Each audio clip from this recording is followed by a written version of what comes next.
ഈ വീണ ചേച്ചിയുമായിട്ട് നിങ്ങൾ കല്യാണം കഴിച്ചിരുന്ന സമയത്ത് വേറെ എന്തെങ്കിലും വീണ ചേച്ചിയായിട്ട് പരിചയമുള്ളതായിട്ട് അങ്ങനെ എന്തെങ്കിലും ചേച്ചിക്ക് അറിയാമായിരുന്നോ? വീണ എന്ന് പറയുന്ന വ്യക്തി പുള്ളിയായിട്ട് ഈ ഒരു പ്രശ്നം പിടിക്കാൻ കാരണം അപ്പോൾ അതിൽ വന്ന് ഒരു മെസ്സേജ് മോളൂസ് എന്തേ സെക്കൻഡ് മെസ്സേജ് കാണുന്നത് എനിക്ക് പീരീഡ്സ് ആയില്ല.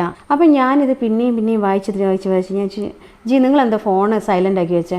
അതൊന്നുമില്ല. അപ്പം പുള്ളിക്ക് എപ്പോഴായി ഫോൺ കിട്ടുന്ന ഞാൻ പറഞ്ഞില്ല ഇതെന്താ എനിക്ക് പീരീഡ്സ് ആയില്ല എന്ന് ഇതാരാ നിങ്ങൾക്ക് അയച്ചു ചോദിച്ചു. അപ്പം മുതൽ പുള്ളിക്ക് വെപ്രാണ്. ഫോൺ തട്ടിപ്പറിക്കാൻ ശ്രമിക്കുന്നു. ഞാൻ ഈ അയച്ച മെസ്സേജിൽ നിന്ന് ആ നമ്പറിലോട്ട് തിരിച്ച് വിളിക്കുമ്പോൾ ഫോൺ എടുക്കുന്നത് 10 പ്രാവശ്യം വിളിച്ച് എടുക്കുന്നില്ല. അപ്പോൾ എനിക്ക് മനസ്സിലായി ഇതെന്തോ പ്രശ്നം. ഏതോ ഒരു കോൾ എടുത്തിട്ട് ഒരു വട്ടം വിളിച്ചപ്പോൾ എടുത്തു. ഹലോ എന്ന് ഞാൻ മിണ്ടാതിരുന്നപ്പോൾ അവിടെ നിന്ന് ലേഡീസിൻ്റെ ശബ്ദം കേട്ടെ. അപ്പോഴാണ് എനിക്ക് പ്രശ്നം തുടങ്ങിയത്. പുള്ളി അത് പല കള്ളത്തരമാക്കി. പുള്ളിയുടെ ഫ്രണ്ടാണ്, കൂട്ടുകാരൻ. ഞാൻ പറഞ്ഞു അയാളുടെ ഭാര്യയ്ക്ക് പീരീഡ്സ് ആയില്ല, നിങ്ങൾക്ക് എന്തിനാ നയിക്കേണ്ട കാര്യം?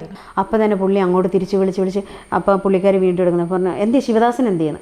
വേഗം പുള്ളിക്കാരൻ ശിവേട്ടൻ പുറത്ത് പോയതാണല്ലോ, വരുമ്പോൾ വിളിക്കാൻ പറയണം. നിങ്ങളെ ഭർത്താവ് എന്തിനാ എൻ്റെ ഭർത്താവിന് നിങ്ങൾക്ക് പീരീഡ്സ് ആയില്ലെന്ന് പറഞ്ഞയച്ച് നോക്കുമ്പോൾ പുള്ളിക്കാർ തർക്കിക്കുക. എനിക്കറിയില്ല എൻ്റെ ഭർത്താവ് അയച്ചാൽ ഞാൻ എന്ത് ചെയ്യാനെന്നൊക്കെ വെച്ചാൽ പുള്ളിക്കാർ ഫോൺ കട്ട് ചെയ്ത് കളഞ്ഞു. ഈ വീണ ചേച്ചി അപ്പോൾ കല്യാണം കഴിച്ചതാണ് നേരത്തെ?